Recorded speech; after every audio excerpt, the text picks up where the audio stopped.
Hello नमस्कार, स्वागत है आप सबों का रुद्रा @DSHF यूट्यूब चैनल पर। दर्शक मित्रों, आज हम त्रिमासी महासाधना के ऊपर एक छोटा सा वीडियो क्लिप बनाने जा रहे हैं।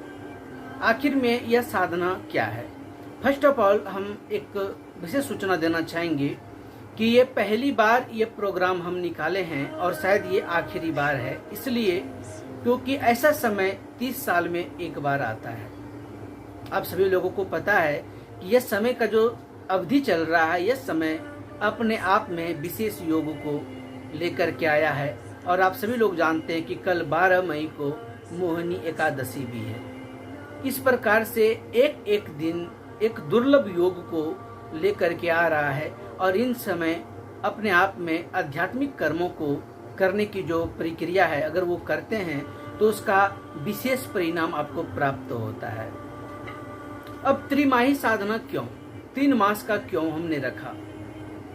तो दर्शक मित्रों, हम बताना चाहेंगे कि कोई भी प्रक्रिया आपको या तो रिजल्ट 30 दिन में देगा या 60 दिन में या 90 दिन में। जब आप 90 दिन तक कोई प्रैक्टिस करते हैं तो आपको उसका रिजल्ट मिलता ही मिलता है।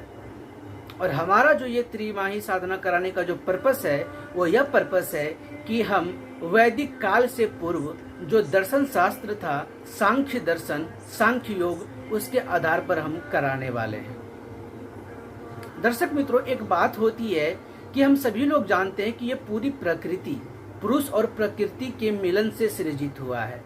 कोई भी चीज अगर जन्म लेता है, उसके अंदर 2 ऊर्जाएं होती है, एक मेल की, एक फीमेल की, एक पुरुष की, दूसरी प्रकृति की। एक यिन एनर्जी होती है, दूसरा यांग एनर्जी होता है। एक सूर्य है तो दूसरा चंद्र है, एक इड़ा है दूसरा पिंगला है, एक दिन है दूसरा रात है, अंधकार है तो दूसरा प्रकाश है। क्या होता है कि जब किसी व्यक्ति के अंदर इन दोनों तत्वों में थोड़ा सा अगर ऊपर नीचे होता है तो उसके जीवन में समस्याओं का उत्पन्न होना स्वाभाविक है।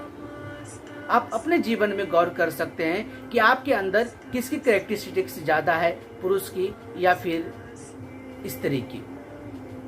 जी हाँ, ये सत्य है। और साधना मार्ग में इसीलिए भाव पुरुष और भाव स्त्री का विशेष महत्ता बताई गई है। साधना तभी फलीभूत होता है जब आपकी दोनों ऊर्जाएं संतुलित रूप से कार्य करती है। जी हाँ, हम त्रिमाही साधना में फर्स्ट ऑफ ऑल इन दोनों ऊर्जाओं को कैसे संतुलित करें, इसके बारे में हम विशेष रूप से प्रकाश डालेंगे, चर्चाएं करेंगे।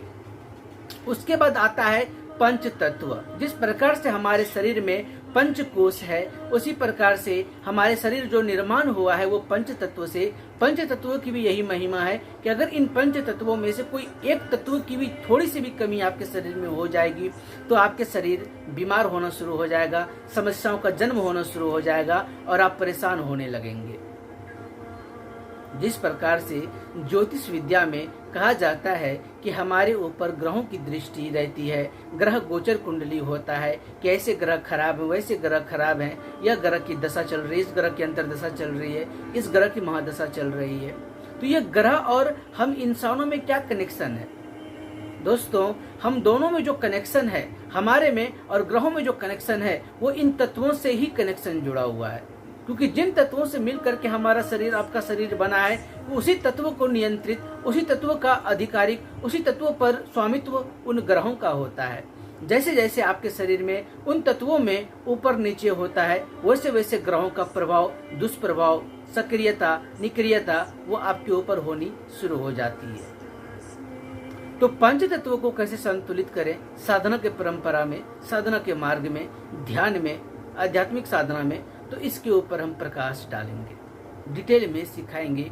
पंचकोशी साधना, पंच तत्व ब्रीदिंग टेक्निक, पंच तत्व स्नान इत्यादि वगैरह। और दूसरी बात कि मान लीजिए किसी भी शक्ति की हम उपासना करते हैं, चाहे भगवती काली हो, भगवती कृष्ण काली हो, या फिर श्री कृष्ण जी हो, या फिर हनुमान जी हो, या फिर नरसिंह भगवान हो, या फिर कोई भी देवी देवता। तो जिस भी देवी देवता की हम उपासना करते हैं, उसकी उपासना करने के 2 तरीका होते हैं। पहला कर्मकांड, जो कि हम विधिवत आचमनी, शुद्धिकरण, षोडोपचार, पंचोपचार इत्यादि प्रक्रिया, मंत्र जप, यंत्र पूजन, हवन इत्यादि की परंपरा करने के बाद, तर्पण मार्जन करने के बाद जाकर के अनुष्ठान संपन्न होता है। वहीं दूसरी ओर उसी शक्ति की उपासना आध्यात्मिक दृष्टिकोण से आप कर सकते हैं, आध्यात्मिक रूप से कर सकते हैं। उसके लिए केवल एक बात ही उसमें से कॉमन रहे दोनों में कि आपको मंत्र जप यथाशक्ति करनी पड़ेंगी और मंत्र जप के साथ आपको मंत्र ध्यान करना होगा। उसके बाद आपका आध्यात्मिक साधना में किसी अन्य चीजों की आवश्यकता नहीं, वो आपका मानसिक रूप से जुड़ा हुआ होगा। बस आपके अंदर डिटर्मिनेशन की कमी नहीं होनी चाहिए, कंसिस्टेंसी में गड़बड़ी नहीं होनी चाहिए, आपका फेथ में गड़बड़ी नहीं होनी चाहिए, आपका बिलीफ सिस्टम में कमजोरी नहीं आनी चाहिए। अगर आप डेडिकेट होकर के करते हैं तो आपको सफलता 100% मिलेगा या उससे भी ज़्यादा मिलेगा। दोस्तों, हमारे कई साल का अनुभव है, इसलिए हम आपके समक्ष ये बातें रख रहे हैं। अगर आप त्रिमासी साधना, त्रिमाही महासाधना के बारे में अगर आप डिटेल में जानना चाहते हैं तो आप हमारे दिए गए नंबर पर कॉल कर सकते हैं, आप पूछ सकते हैं। और एक बात हम सूचित करना चाहेंगे कि 14 मई जो भगवान नरसिंह जयंती है, हमारे कुल देवता उन्हीं को साक्षी मान करके हम 14 मई से हम यह महाकार्यक्रम आरंभ करने जा रहे हैं। अगर आपकी में से कोई अगर इच्छुक रखते हैं, इच्छा रखते हैं या जुड़ना चाहते हैं तो आप हमारे नंबर पर संपर्क कर सकते हैं। इसी जानकारी के साथ अब हम विदा लेना चाहेंगे। तब तक के लिए आप लोग हंसते रहिए, मुस्कुराते रहिए, गदगदाते रहिए। 1 मिनट दोस्तों, एक बात याद रखिएगा, कल मोहिनी एकादशी है, तो मोहिनी एकादशी के शुभ उपलक्ष्य पर कल हम टर्मरिक पाउडर की कुछ रेमेडियां हम आपके लिए वीडियो की मदद से लेकर के आएंगे। और हाँ, आज और कल दोनों दिन जूम का सेशन होना है, तो अगर आप जूम के सेशन को ज्वाइन करना चाहते हैं तो उसके लिए भी आप हमारा नंबर पर संपर्क कर सकते हैं। इसी जानकारी के साथ हम विदा लेना चाहेंगे। तब तक आप लोग हंसते रहिए, मुस्कुराते रहिए, गदगदाते रहिए। ओम नमो नारायण, नमः चंडिकाय।